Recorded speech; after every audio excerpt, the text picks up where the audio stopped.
Hello, everyone. This is the first episode of Footnotes with Pastor G. That's Pastor Garland Mays Jr. He is the senior pastor elect at Lighthouse Church of All Nations in Allsup, Illinois. We have some questions for Pastor. The first question is, my family member is the most toxic person that I know.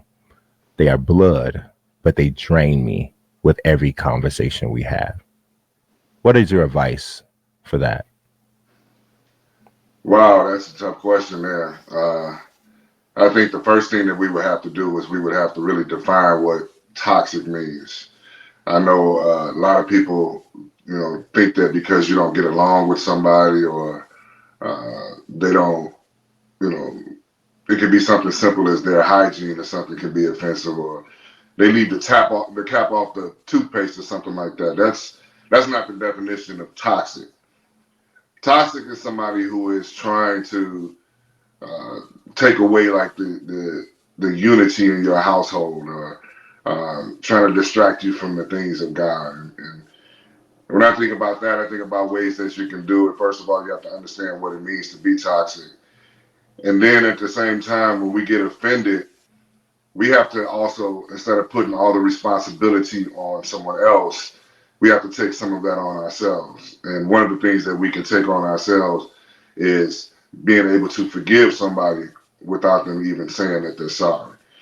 And I think that's what it really comes down to when people have offended us or make us upset in certain ways. Forgiveness is a key. And then after you do that, you go to the person and you talk to them about the situation. You have to approach. I like to say it like this: when you're offended, the way that you approach someone, because the Bible tells you if someone's offends you, you go to them.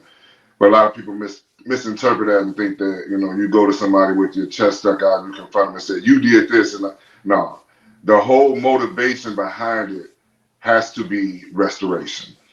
And when you have a motivation of restoration, then you're in God's will when you confront someone. And also at the same time, you have to also be prepared for whatever you get back when you do confront the person. And what happens is you have to be able to control yourself and not let that toxic behavior make you react. Because at the end of the day, your response is your responsibility. So we have to take ownership of what we do. So I think those are different ways. And at the end, we always have to pray for people. Prayer doesn't just change things, it changes everything.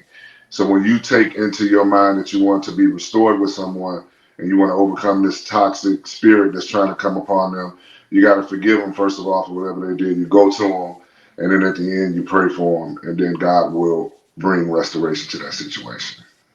Amen.